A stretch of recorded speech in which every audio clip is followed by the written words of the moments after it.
Haleluya, selamat siang jemaat Tuhan. Damai sejahtera untuk kita semua. Ya, setiap family di rumah dan semua yang di sini. Oh, haleluya. Mari kita buka Alkitab kita di 2 Korintus. Pasalnya yang ke-6. Kita akan baca di 2 ayat saja, yaitu ayat 1 dan ayat 2. Di 2 Korintus pasal yang ke-6, ayat 1 dan 2. Sebagai teman-teman sekerja, kami menasihatkan kamu supaya kamu jangan membuat menjadi sia-sia kasih karunia Allah yang telah kamu terima. Sebab Allah berfirman, pada waktu aku berkenan, aku akan mendengarkan engkau. Dan pada hari aku menyelamatkan, aku akan menolong engkau. Sesungguhnya waktu ini adalah waktu perkenanan itu. Sesungguhnya hari ini adalah hari penyelamatan itu. Nah, saya berikan tema hari ini untuk firman Tuhan, Allah yang mendengar dan menyelamatkan. Ya, nah hari ini kembali kita belajar teks yang kita pilih. Dari teks ini kita akan melihat dan saya berharap bahwa kita boleh dibukakan oleh Tuhan dan belajar bersama kebenaran firman Tuhan ini. Yang saya beri tema adalah Allah yang mendengar dan menyelamatkan. Latar belakang dari pasal 6 di 2 Korintus ini ya, ini sebenarnya tema utama dari keseluruhan 2 Korintus adalah bahwa Paulus menasehatkan dan mengingatkan jemaat di Korintus akan bahaya dari para pengajar palsu. Yang di pasal 11 itu Paulus menggambarkan mereka itu seperti ular yang memperdaya Hawa di Taman Eden. Sampai dianalogikan seperti itu. Ya demikianlah Paulus berkata bahwa jemaat itu coba diajarkan Injil yang lain. Bahwa jemaat itu coba diperkenalkan kepada Yesus yang lain. Nah, dari sinilah istilah Yesus yang lain itu muncul ya. Dari perkataan Paulus di pasal 11. Tapi hari ini yang kita akan pelajari adalah di pasalnya yang ke-6 ayat 1 dan 2. Ya, dengan latar belakang yang tadi. Perhatikan di ayat yang pertama Rasul Paulus berkata, teman-teman sekerja, kami menasihatkan kamu. Teman-teman sekerja, kami menasihatkan kamu. Saudara, saya sangat suka bagian ini di mana Paulus menyebut mereka itu teman. Sebelum dia menasihati mereka, Paulus menyebut mereka teman. Padahal di bagian selanjutnya Paulus itu sedang mempertahankan kerasulannya. Di bagian yang lain Paulus sedang mengingatkan bahwa di dalam Kristus dialah Bapa rohani. Tetapi sebelum dia menasihati Paulus menyebut mereka sahabat. Orang-orang yang dia layani dia sebut sahabat. Meskipun dia adalah seorang rasul. Meskipun Paulus seorang bapa rohani, hampir-hampir tidak ada spirit superioritas di sini. Ya, spirit superioritas itu apa? Spirit yang merasa diri lebih tinggi. Yang merasa diri lebih spesial, lebih penting dari orang lain. Tidak ada spirit seperti itu. Saudaraku, di dalam lingkungan pelayanan yang baik, demikianlah kita memandang, memperlakukan setiap pelayan Tuhan. Tua dan muda. Mereka yang melayani di atas panggung maupun mereka yang di belakang layar. Semua adalah orang-orang yang penting dan dikasihi Tuhan. Kita tidak bersikap lebih ramah kepada yang ini dan kurang ramah kepada yang sana. Tidak. Ya. Tidak ada pembedaan seperti itu. Saya sering menasehati para pelayan.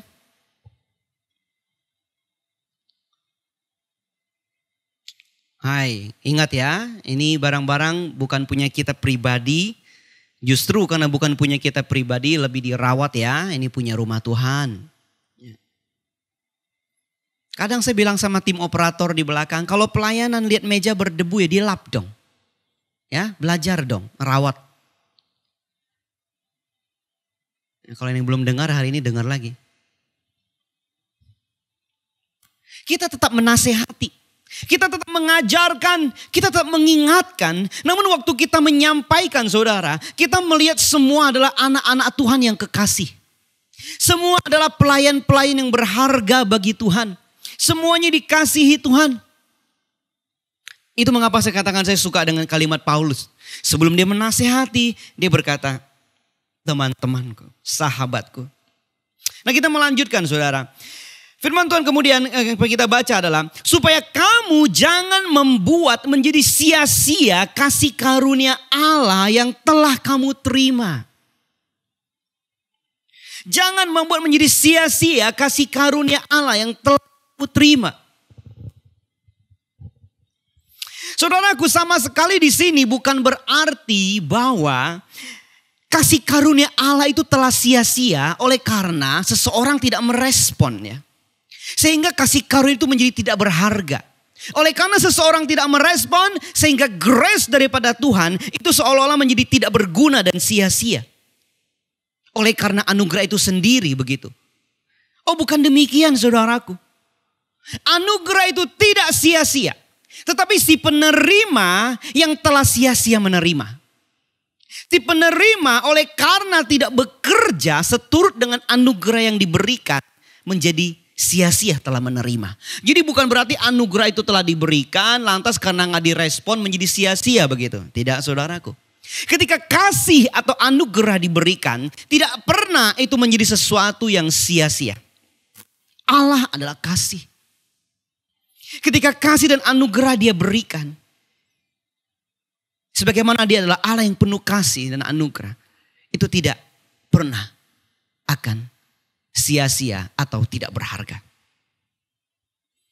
Suatu kali ada seorang yang lagi broken heart. Patah hati. Oleh karena orang yang dia cintai dan perjuangkan itu meninggalkan dia. Atau memutuskan dia. Saya iba. Karena saya tahu orang ini orang tulus.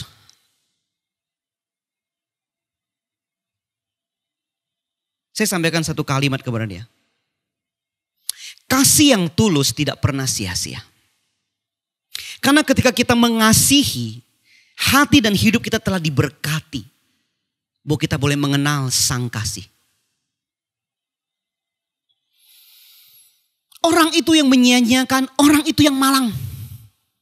Kita yang telah mengasihi tidak pernah sia-sia. Karena kita oleh karena itu telah mengenal sang kasih.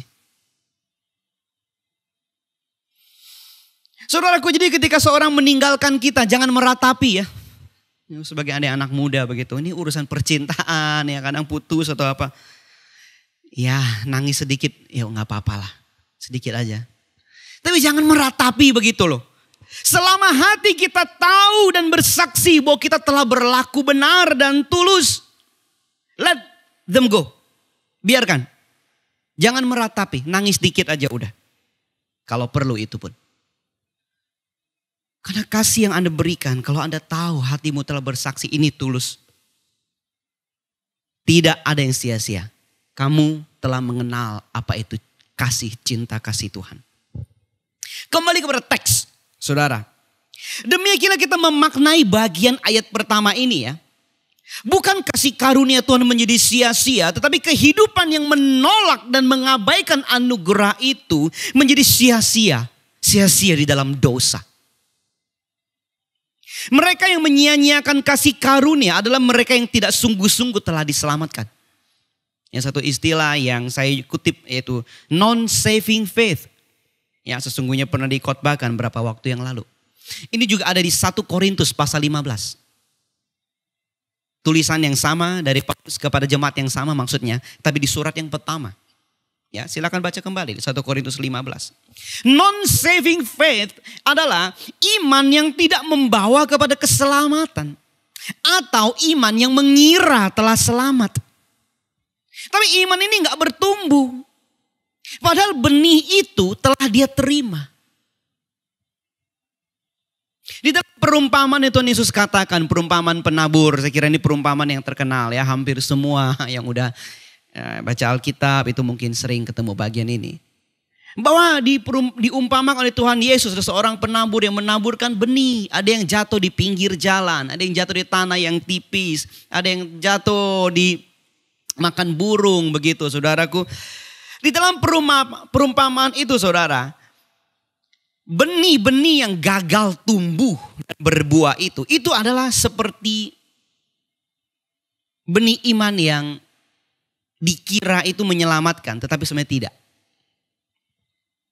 Sehingga iman yang mestinya timbul dari pendengaran akan firman. Ya kan firman Tuhan katakan ya, iman timbul dari pendengaran akan firman. Mestinya iman itu timbul dari pendengaran akan firman Tuhan. Itu belum sempat bertumbuh.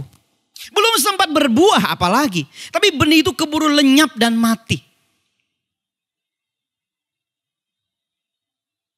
Sebenarnya ada satu pertanyaan ya. Jika demikian apakah berarti firman Tuhan itu tidak berkuasa? Wah, benih firman itu kok bisa dimakan burung ya? Kok diumpamakan benih firman Tuhan bisa diinjak orang dan sampai gak bertumbuh ya? Wah, berarti firman Tuhan tidak berkuasa dong. Tentu tidak demikian saudaraku. Tetapi di dalam kehidupan orang tertentu, benih itu tidak sempat bertumbuh. Dikira itu bertumbuh, dikira akan berbuah, tapi ternyata tidak. Nah, ini adalah gejala dari non-saving faith. Saudaraku, iman yang menyelamatkan adalah iman yang bertumbuh dan berbuah. Setiap kali Anda dan saya mendengar firman Tuhan, tidak boleh itu hanya menambah kita punya pengetahuan. Tidak boleh hanya bersifat informatif. Tambahan informasi. Hari ini banyak sekali orang senang belajar. Hari ini banyak sekali orang senang belajar. Setiap hari dia bisa mau belajar. Setiap hari bahkan dia mau ikut seminar dan mulai baca-baca buku. Dia merasa dirinya itu semakin belajar. Tetapi tidak sedikit yang hanya nambah informasi. Yang hanya nambah pengetahuan. Tiap kali kita dengar firman Tuhan saudaraku. Kita harus membuka hati kita. Sehingga pendengaran firman Tuhan itu bersifat reflektif. Bersifat introspektif. Artinya apa? Artinya itu harus menjadi perenungan. Itu harus memeriksa hidup kita, mengintrospeksi kita. Tidak boleh hanya informatif. Karena tidak mungkin benih firman itu bisa membawa kepada pertumbuhan iman jika tidak direnungkan dan dihidupi, saudaraku. Ya, jadi saya di bagian ini masih ingin menjelaskan mengenai sia-sia saja membuat menjadi sia-sia kasih karunia Allah. Saya masih bahas bagian ini saudaraku. Sebelum kita ke ayat kedua.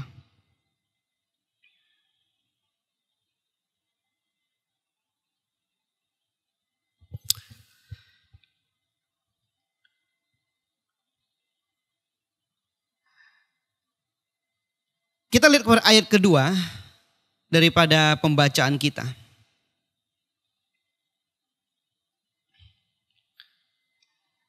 Sebab Allah berfirman, pada waktu aku berkenan, aku akan mendengarkan engkau. Dan pada hari aku menyelamatkan, aku akan menolong engkau. Sesungguhnya waktu ini adalah waktu perkenanan itu. Sesungguhnya hari ini adalah hari penyelamatan itu. Kesatuan daripada kedua ayat ini adalah selama Allah berkenan, Allah mendengarkan dan menyelamatkan. Jadi janganlah sia-siakan anugerah Allah. Nah, ini kesatuan daripada dua ayat ini ya. Selama Allah berkenan untuk mendengar dan menyelamatkan, Dia akan menyelamatkan. Oleh karena itu jangan sia-siakan anugerah Tuhan. Ini adalah kesatuan daripada ayat ini. Nah, kita perhatikan ayat kedua saudaraku, kita masuk ke bagian kedua. Pada waktu aku berkenan, aku akan mendengarkan engkau. Di sini Rasul Paulus mengutip Yesaya 49 ayat 8. Karena di kutipan ini dia menggunakan kata mendengarkan. Pada waktu aku berkenan, aku akan mendengarkan engkau. Allah kita adalah Allah yang mendengar. Dia bukan hanya berfirman atau berbicara. Saya rasa panas sekali loh. Mungkin AC boleh tambahin. Saya ulangi, Allah kita adalah Allah yang mendengar. Dia bukan hanya berfirman atau berbicara. Tetapi juga mendengar dan memperhatikan. Dan kita manusia yang diciptakan menurut peta dan teladan Allah juga mesti demikian. Juga mestinya demikian saudaraku. Salah satu kelebihan manusia dibanding ciptaan yang lain adalah kemampuan untuk berkomunikasi dengan baik. Ya. Tetapi kebanyakan orang waktu mendengar kata komunikasi, coba kira-kira waktu Anda dengar kata komunikasi itu. Maka yang dibayangkan itu adalah berbicara. Iya Pak, iya saudara. Ya dengar kata berkomunikasi maka yang diingat adalah berbicara. Dalam komunikasi seseorang juga harus menjadi pendengar. Seseorang tidak mungkin bisa menyampaikan sesuatu yang memiliki esensi kalau dia tidak mendengarkan dulu dengan baik. Tidak mungkin dia bisa masuk dalam komunikasi yang baik, yang sehat kalau dia tidak mendengarkan dulu dengan baik. Hanya orang yang memiliki sikap yang dewasa yang bisa menjadi pendengar yang baik. Dan kita tahu saudara ya, kedewasaan itu tidak diukur semata dari umur. Ada orang yang berbicara bukan karena ada esensinya. Ada orang yang berbicara bukan karena ada isinya. Tapi karena ingin didengar dan karena ingin berdebat. Ini sikap yang tidak bisa menjadi pendengar yang baik ini. Aduh, ini kalau sampai masuk ke dalam pernikahan, ikut-ikut terbawa dalam pernikahan, ini susah sekali loh. Ya. Pernikahan bisa penuh dengan perang mulut, pagi, siang, malam.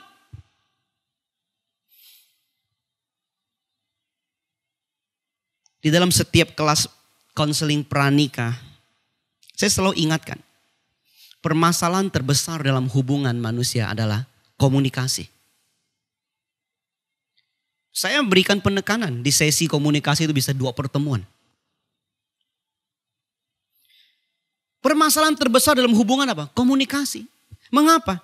Karena terlalu sering saudaraku, kita ini mendengar bukan untuk memahami. Kita ini mendengar untuk siap-siap mau jawab. Kita mendengar bukan untuk berempati. Tapi kita mendengar untuk siap-siap mau potong. Potong pembicaraan saudara maksudnya ya. Mau memotong, mau menjawab, mau didengar. Ini permasalahan daripada komunikasi manusia. Dan ini masalah utama yang sering muncul di dalam hubungan termasuk pernikahan. Jadi saudaraku, tadi saya katakan terlalu sering kita. Terlalu sering kita. Kita ini mendengar bukan untuk mengerti tapi mau siap-siap jawab. Saya pakai kata kita. Artinya apa saudara? Ini juga pergumulan saya. Sebagai orang yang telah menikah, berkeluarga, dan pasangan hidup. Ini juga pergumulan saya. Jadi saya katakan mari kita belajar bersama. Untuk bisa tenang. Untuk bisa mendengarkan. Tidak buru-buru menjawab. Kepada pasangan hidup kita. Kepada orang-orang yang kita layani. Sebelum kita bisa menyampaikan sesuatu yang ada bobot. Sebelum kita menjadi seorang yang bisa berkomunikasi dengan baik. Kita belajar untuk menjadi pendengar yang baik. Mendengar untuk memahami. Mendengar untuk bisa berempati. Sebagaimana Allah kita adalah Allah yang mendengar. Kita lanjutkan kembali pada ayat yang kita bahas. Tuhan adalah Tuhan yang mendengar. Tuhan adalah Tuhan yang bersemayam dengan mereka yang remuk hati. Itu mengapa tadi saya katakan ya. Kita mendengar untuk bisa berempati. Masih di kitab Yesaya, yaitu pasal 57 ayat 15. Yesaya 57, 15. Aku bersemayam di tempat tinggi dan di tempat kudus. Tetapi juga bersama-sama orang yang remuk dan rendah hati. Tetapi aku ini bersemayam di tempat yang kudus, kata Tuhan. Di tempat tinggi. Tapi kepada orang yang hatinya remuk, yang humble, yang rendah hati, aku juga bersemayam. Dia Allah yang mendengarkan, dia bisa merasakan. Ini sebenarnya melambangkan, menggambarkan pelayanan dan apa yang Kristus lakukan bagi manusia ya. Saudaraku, Tuhan mendengarkan doa yang dinaikkan dari hati yang humble. Dari hati yang remuk dan bertobat. Dan dia adalah Tuhan yang menyelamatkan. Saya lanjutkan ya, kita kembali pada teks. Dan pada hari aku menyelamatkan, aku akan menolong engkau.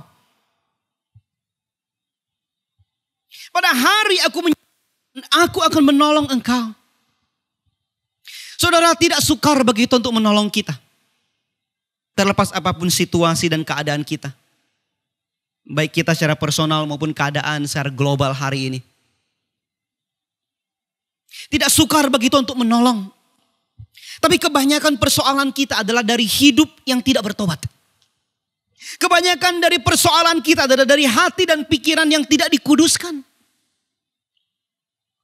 Kebanyakan daripada persoalan kita yang merongrong hidup dan damai sejahtera kita. Itu karena hati kita tidak merendahkan diri di hadapan Tuhan dan tidak remuk.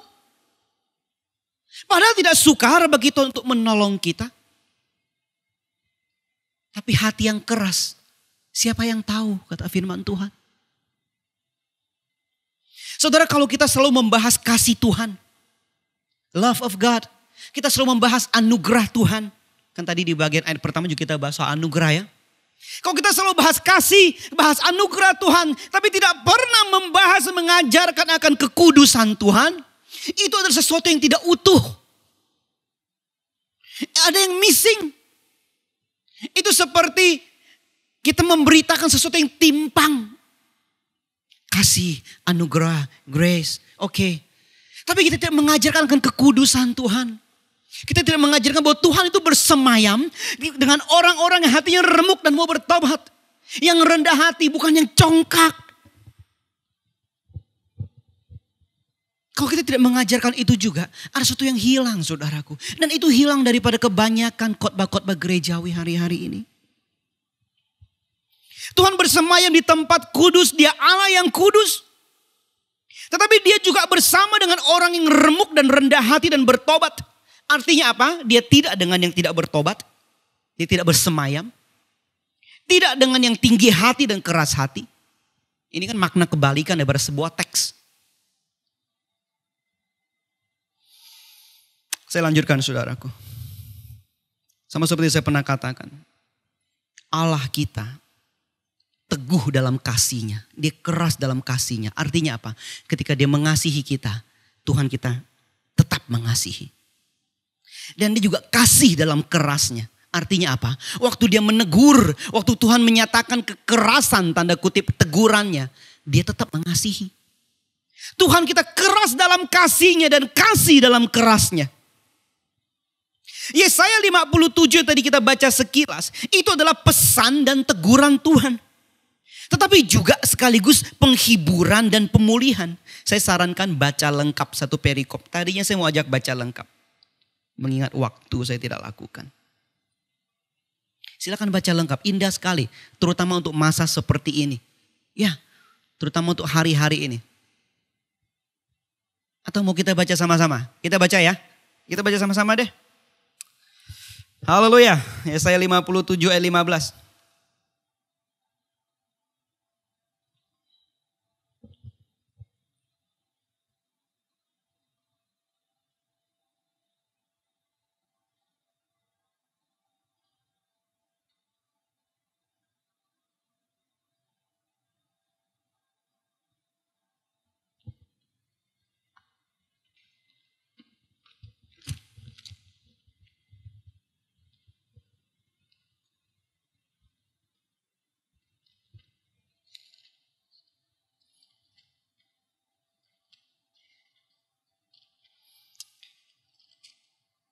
Yesaya pasal 57 ayat ke-15.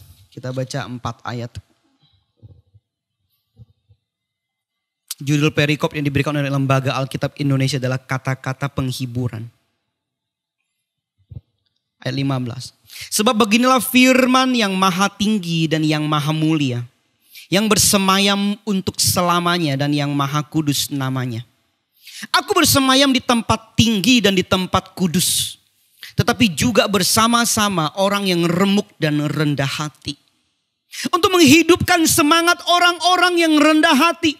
Dan untuk menghidupkan hati orang-orang yang remuk. Sebab bukan untuk selama-lamanya aku hendak berbantah. Dan bukan untuk seterusnya aku hendak murka. Supaya semangat mereka jangan lemah lesu di hadapanku. Padahal akulah yang membuat nafas kehidupan. Aku murka karena kesalahan kelobaannya. Aku menghajar dia. Menyembunyikan wajahku dan murka. Tetapi dengan murtad ia menempuh jalan yang dipilih hatinya. Aku telah melihat segala jalan itu. Tetapi aku akan menyembuhkan dan akan menuntun dia. Dan akan memulihkan dia dengan penghiburan.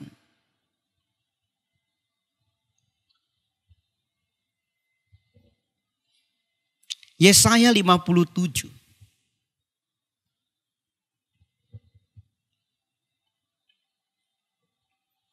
Adalah pesan dan teguran Tuhan, tetapi juga penghiburan dan janji penghiburan dan pemulihan. Tuhan kita menegur, Tuhan kita memulihkan, Tuhan kita menghardik, Tuhan kita menyembuhkan, Tuhan kita mendengar, Tuhan kita menyelamatkan. Bagi mereka yang bertobat, bagi mereka yang ketika mendengar teguran Tuhan merendahkan hati. Saya lanjutkan saudara, kembali kepada teks di 2 Korintus 6. Saudara, satu hal yang penting yang menjadi catatan akan perkataan Paulus di ayat 2 ini. Perhatikan ayat kedua, satu bagian. Sesungguhnya waktu ini adalah waktu perkenanan itu. Sesungguhnya hari ini adalah hari penyelamatan itu. Apa maksud daripada perkataan ini? Sesungguhnya hari ini, Paulus tambahkan daripada kutipan Yesaya 49 yang dia kutip, dia tambahkan. Hari inilah hari perkenanan. Hari inilah hari penyelamatan. Artinya apa saudara? Artinya akan datang waktunya, ini semua berakhir. Akan datang waktunya ketika bukan lagi waktu penyelamatan. Maka artinya kalau ada yang terlambat, mereka telah menyia-nyiakan anugerah. Jadi ini maksud peringatan yang Paulus berikan. Sebab itu di ayat 1 dia katakan, saudaraku jangan menyia-nyiakan anugerah. Inilah waktu perkenanan. Inilah waktu Tuhan menyelamatkan. Oh saudaraku, ini sangat penting di masa seperti ini itu gereja-gereja merenungkan bagian ini. Selama waktu anugerah itu ada saudaraku, mari kita terus beritakan Injil. Selama waktu anugerah itu masih ada, mari kita terus memberitakan Injil. Dan berkata bertobatlah.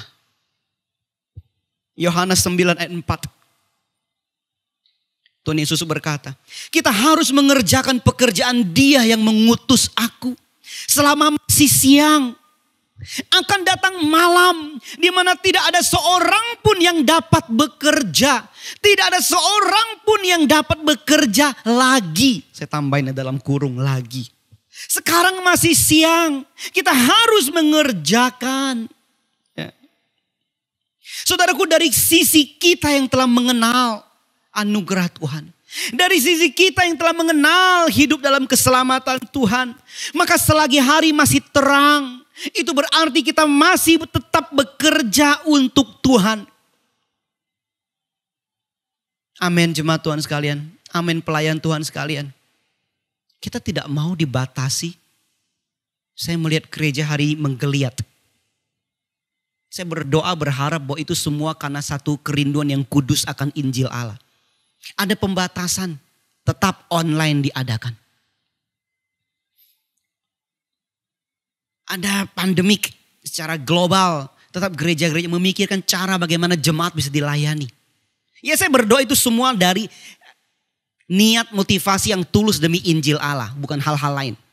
Ya, biar Tuhan yang menilai nanti semua itu. Saya melihat gereja menggeliat, penuh semangat. Karena selagi hari masih terang, selagi belum malam, kita terus bekerja, saudaraku. Kembali kepada kitab Yohanes di pasal 17.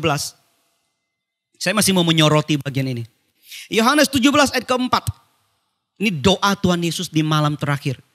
Di doa daripada Tuhan yang mulia ini, doa yang luar biasa indah. Nah, ayat keempat yang kita baca. Aku telah mempermuliakan engkau di bumi dengan jalan menyelesaikan pekerjaan yang engkau berikan kepadaku untuk melakukannya. Tetap munculkan ayat ini, Aku telah mempermuliakan engkau dengan menyelesaikan pekerjaan yang engkau berikan untukku lakukan. Saudara, jika kita memuliakan Tuhan dengan menyelesaikan pekerjaan yang Dia berikan, maka ada kebalikan teks, kebalikan makna teks. Saya ulangi ya, kalau kita memuliakan Tuhan dengan mengerjakan pekerjaan yang diberikan, maka kebalikannya kita itu menghina Tuhan kalau tidak melakukan atau menyelesaikan pekerjaan yang diberikan. Oh iya dong. Kita memuliakan Tuhan dengan menyelesaikan pekerjaan. Artinya kita menghinakan atau tidak memuliakan Tuhan dengan tidak menyelesaikan pekerjaan yang diberikan. Biar saya jelaskan saudaraku.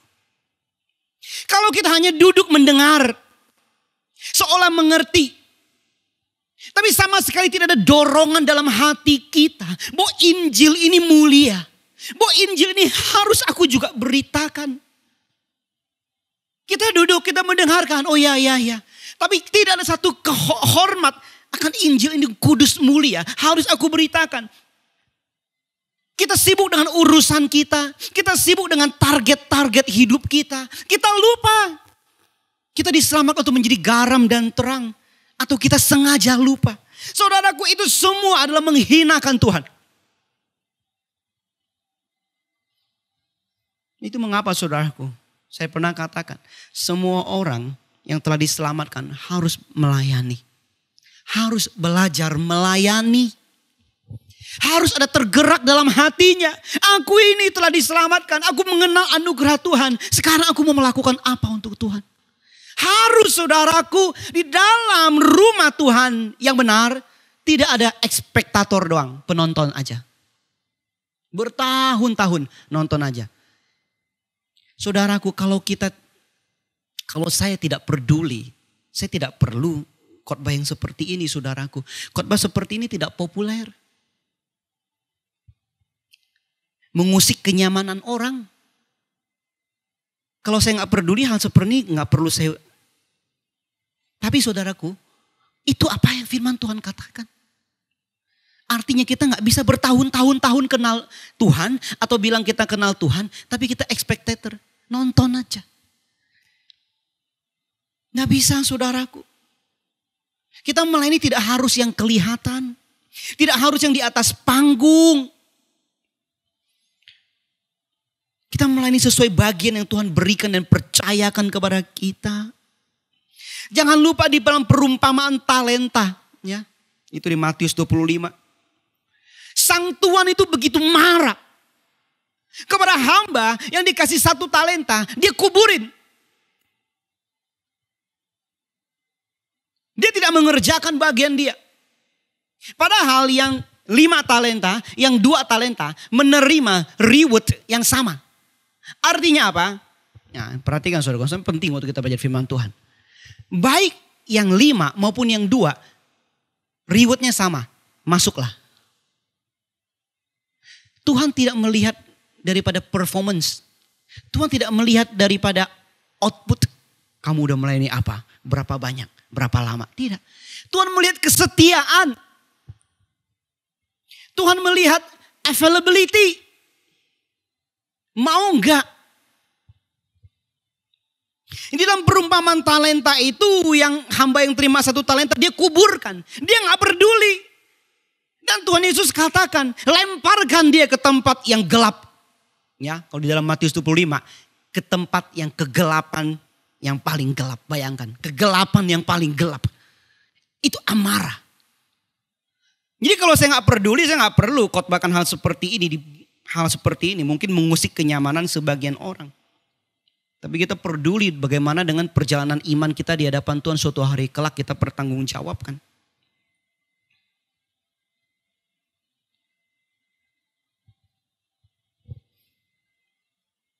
Saudaraku, sangat mungkin seseorang bisa berpikir ya, atau berpendapat ya, kita ini sesama pelayan-pelayan di rumah Tuhan. Udahlah, gak usah terlalu banyak melayani. Saya pikirkan aja lah kehidupan pribadi saya. Saya pikirin aja bisnis saya aja dah. Gak usah terlalu serius melayani. Saudaraku, demi kemurahan Tuhan saya katakan, itulah pikiran-pikiran daripada iblis. Orang yang mengasihi dan melayani Tuhan tidak mungkin Tuhan tinggalkan. Saya ulangi, orang yang mengasihi dan melayani tidak mungkin Tuhan tinggalkan. Kita mengurus keluarga kita dengan baik, amin. Kita kerjakan pekerjaan kita dengan baik, sangat baik. Mengapa? Sebab itu semua Tuhan yang percayakan. Tapi selalu ada waktu untuk melayani. Selalu ada waktu untuk menjadi alat Tuhan. Jangan kita bersembunyi di belakang keluarga, bersembunyi di belakang pekerjaan. Pada waktunya setiap orang akan menuai apa yang mereka tabur. Jangan lupa 2 minggu lalu saya sudah sebut. Saya sudah ceritakan kisah Musa. Yang disampaikan di Ulangan 9. Bagaimana ketika saudaranya sendiri, kakaknya sendiri. Mencoba untuk mendakwa dia. Dia tidak membela diri. Tapi Tuhan membela dia dan Tuhan katakan. Dia orang yang setia dalam segenap pekerjaan rumahku. Orang yang setia melayani Tuhan tidak mungkin Tuhan tinggalkan. Ada seorang sahabat berapa waktu yang lalu, ya cukup lama. Dia ngobrol sama saya. Kita sama-sama dari muda dulu melayani Tuhan. Terpanggil iring Tuhan. Dia bilang dulu kita muda ya. Kita melayani Tuhan habis-habisan. Ternyata tidak ada yang sia-sia loh. Sebab di masa itu hati dan karakter kita Tuhan bentuk. Diasah oleh Tuhan. Sehingga sekarang nih kita siap untuk tanggung jawab kehidupan. Ya kira-kira kalimatnya seperti itu ya. Betul saudaraku. Apa yang teman saya katakan. Nah ini kan juga teman-teman kita anak-anak muda mendengarkan. Tidak ada yang sia-sia. Tidak ada yang sia-sia. Oke, saya lanjutkan sampai selesai.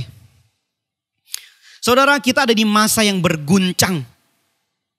Banyak orang merasa putus asa. Ya.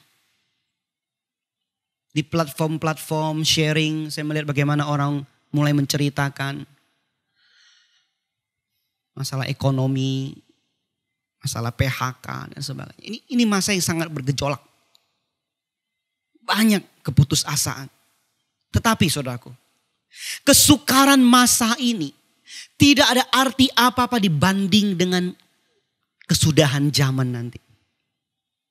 Hari ini para ekonom itu menyarankan apa? Bersiap, berhemat untuk menghadapi masa sukar yang mungkin masih akan menjelang. Itu kan saran-saran yang sekarang gampang saya dibaca di berita-berita ya. Itu baik sih. Itu semua saran yang baik ya. Kita memang harus berhikmat dan bijak ya. Ya. Tetapi kita juga memikirkan akan kesukaran yang lebih besar yang akan menjelang. Bukan hanya yang sekarang di depan ini nih yang mungkin masih akan menjelang. Tapi ada satu kesukaran yang mengguncangkan. Sudahkah kita bekerja selagi masih terang?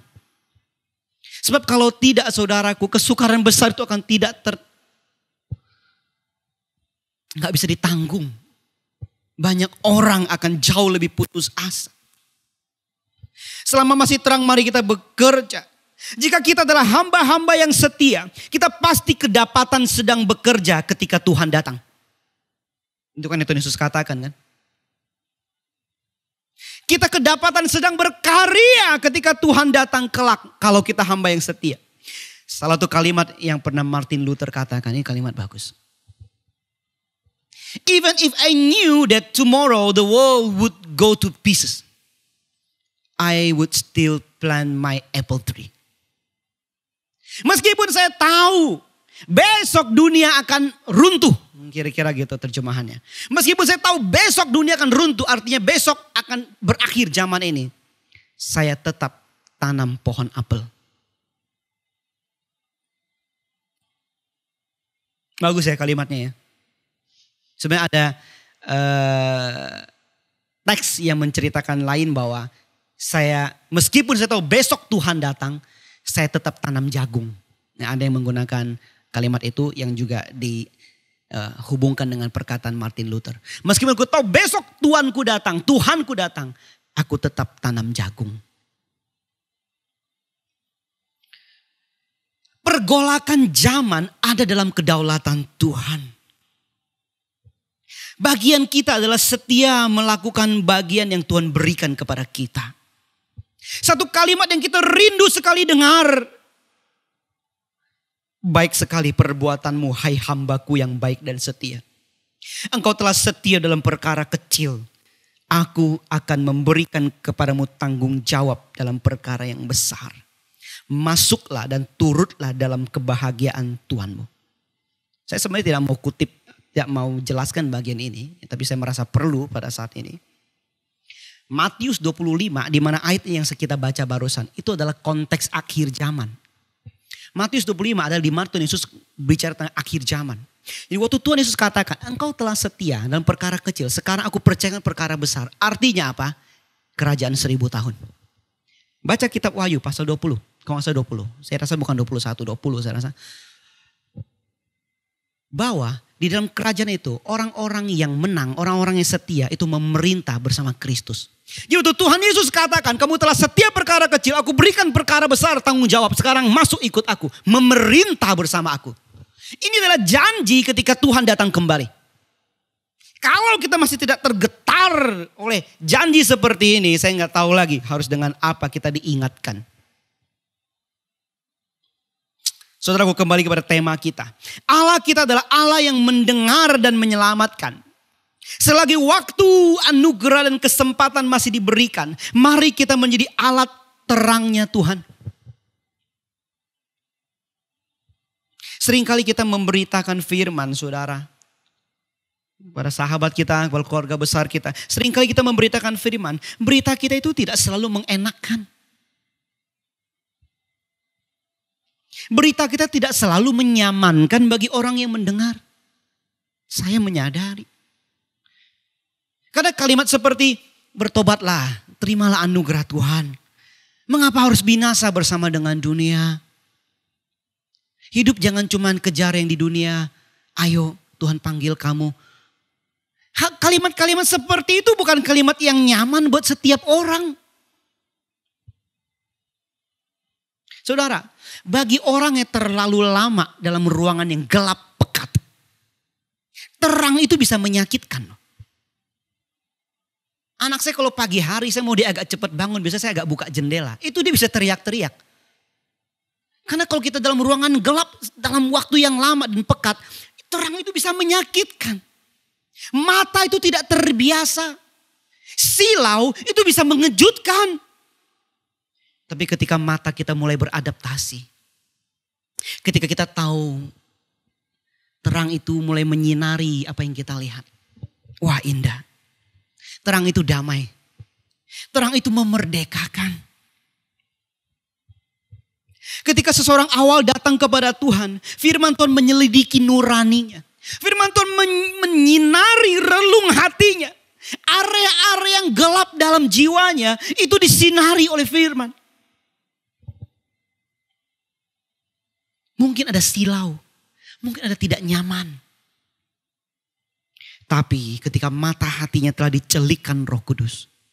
Ketika mata hatinya telah dicelikkan Roh Kudus, dia menyadari bahwa firman Tuhan telah menuntun dia kepada keselamatan. Bahwa terang telah menerangi hatinya yang gelap. Yang tadinya menyilaukan menjadi sesuatu yang begitu berharga. Saudaraku, jika seseorang tidak pernah ada pengalaman seperti ini ya, saya ragu apakah dia telah sungguh-sungguh bertobat. Ya, kalau seseorang tidak pernah ada pengalaman ini, yang tadinya merasa terang itu menyilaukan, ada area gelap yang disoroti, rasanya tidak nyaman.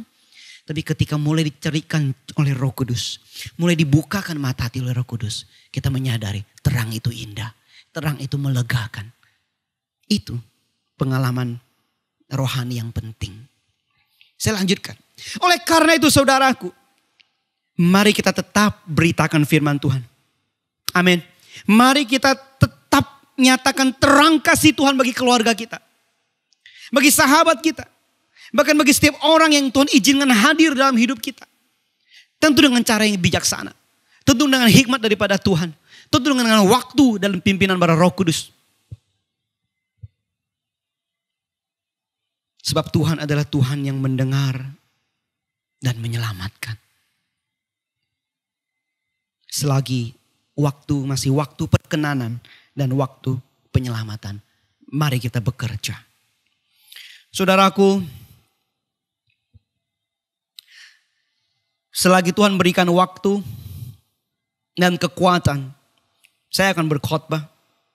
Saya akan mengajar firman Tuhan dengan sungguh-sungguh. Dan saya bersyukur bahwa media saat ini telah berkembang dengan baik. Sehingga setiap pengajaran yang kita pergumulkan dan kita persiapkan, yang kita doakan, itu kita khotbahkan seperti ini. Itu terekam. Itu bisa menjadi berkat. Bisa untuk mengajar, mendidik, bahkan sampai generasi mendatang. Ya, saya bersyukur sekali. Itu bisa didengarkan untuk anak cucu. Jasmani maupun rohani. Saya bersyukur. Oleh karena itu saya katakan, selagi Tuhan berikan waktu, Tuhan berikan kekuatan, saya akan khotbah mengajar dengan sungguh-sungguh. Tidak setengah hati, tapi sungguh-sungguh. Sesuai apa yang firman Tuhan katakan. Nah, saya berharap, saya berdoa bahwa kita semua juga memiliki satu semangat bahwa selagi Tuhan beri waktu, selagi Tuhan beri kekuatan, selagi Tuhan adalah Tuhan yang mendengar dan menyelamatkan, aku akan sungguh-sungguh memberitakan dan melayani. Karena ada waktunya. Kalimat-kalimat yang sangat-sangat pahit yang tercatat di Matius 7. Enyah, aku tidak kenal engkau. Jadi selama waktu masih adalah waktu perkenanan, waktu penyelamatan. Yuk mari kita bekerja untuk Tuhan. Amin saudaraku. Kita akan berdoa sedang pemain musik maju ke depan. Haleluya, haleluya. Oh, thank you Lord. Nah, kita juga sekaligus menutup ibadah kita hari ini. Tuhan, kami ucap syukur firman-Mu yang kami dengar bersama. Biarlah pada waktu kami buka firman-Mu, hidup kami juga boleh sungguh-sungguh terbuka di hadapan-Mu. Biarlah waktu kami baca firman-Mu, firman-Mu juga sedang memeriksa dan membaca hidup kami. Sehingga tidak pernah kami menyia-nyiakan waktu perkenanan dan anugerah-Mu yang Kau curahkan. Kami tidak mendengar, kami tidak belajar, dan kemudian sama sekali kami tidak tergerak. Sebaliknya, hati kami berkata, Injil Tuhan begitu mulia. Keselamatan daripada Tuhan itu begitu berharga. Masakan aku tidak beritakan? Masakan aku tidak kerjakan? Dan kalau masa sukar sekarang telah membuat orang begitu berputus asa, bagaimana nanti dengan kesudahan zaman, kesusahan besar itu begitu bisa tidak terpikul? Bagaimana aku tidak giat untuk keluargaku, untuk sahabatku, untuk orang-orang yang Tuhan izinkan hadir dalam hidupku? Bagaimana aku bisa mengabaikan mereka? Hanya Tuhan kami berdoa, Engkau tolong kami. Biar setiap kali kami buka mulut kami untuk orang lain, Tuhan Kau urapi kami. Kau sertai kami dengan hikmat-Mu. Kau sertai kami dengan pimpinan Roh Kudus-Mu. Thank you Lord. Kami bersyukur Tuhan, kami adalah Tuhan yang mendengar dan menyelamatkan. Kami bersyukur bahwa Tuhan kami adalah Tuhan yang bersemayam meskipun di tempat yang tinggi dan kudus. Tapi juga bersemayam dengan mereka yang remuk dan mau bertobat. Thank you Father. Tuhan, hamba selesai pada siang hari ini Namun biarlah Roh Kudus-Mu terus memimpin hidup, hati dan pikiran kami untuk merenungkan dan menghidupi firman-Mu. Thank you Lord. Di dalam nama Tuhan Yesus Kristus kami berdoa.